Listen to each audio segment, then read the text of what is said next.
Hi everyone, for tonight's Nightcap in review, I'm having water, and tonight I'll be discussing Quicksilver by Callie Hart. I did download this off of KU, and of course I'm giving my honest opinion.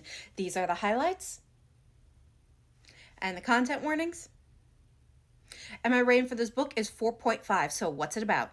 So this book is about Sirius, a woman who knows how to survive and keep secrets. In a world of endless desert and being from the poorest ward, she has had to steal and lie in order to get the water that she and her brother needs to survive.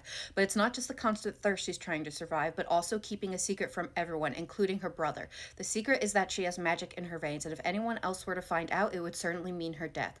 For years, she's managed to keep this secret until one ill-made decision where she steals from the royal guard sets off a chain of events that will have her face to face with death and in a different realm.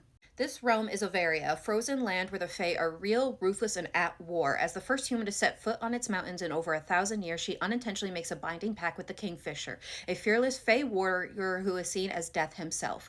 Cold and driven by his own agenda, he intends to use her rare alchemist magic to change the tide of a war that the Fae have been at for centuries. Trapped and bound to a man who is seen as death himself, Sirius will have to do whatever she can to survive not just the man, but the bargain she never intended to make if she's to make her way back home. So what are my thoughts? Again, I'm giving this a 4.5. Now, I will say going into this book, I was a little apprehensive because there is so much hype around this book. I was wondering if it was going to live up to my expectations. And I will say for the first half of this book, while the author does an amazing job with world building, setting up and building out these characters, as well as there are exciting moments, for me, the pacing of the first half of the book did feel a little drawn out.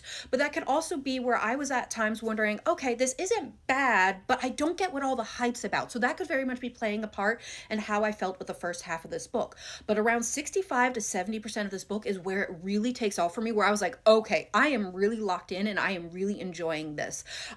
Chapter 35 of this book got me all in my feels. So if you were apprehensive about going into this book, you could experience the same thing that I did, where the first half of it, it's not bad. It's just, you may have built it up in your head and be like, I don't see what everyone's like, I'm just going to DNF it.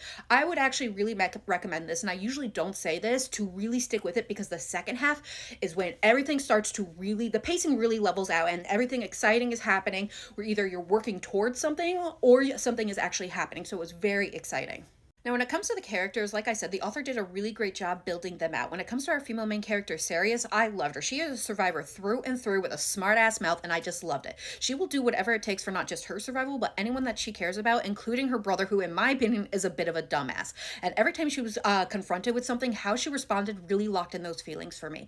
Now, when it comes to our male main character, Kingfisher, I just really loved him. I am always going to love a tortured, grumpy MMC who is pushing away the female main character who you can tell likes her, but is just doing it for her own benefit, and inside is just really soft and mushy. I mean, everything he has been through in his life has always been at the detriment of himself for the survival of others, as you find out as the story unfolds. So I really enjoyed him as well, and I cannot wait to continue the series to see their story unfold. Overall, I really enjoyed it. It's a slow start for me, but it really ends well. Now, this book is currently available, and so is the next one, Brimstone, which I hope to start sometime soon. So I hope everyone has a good night and happy readings.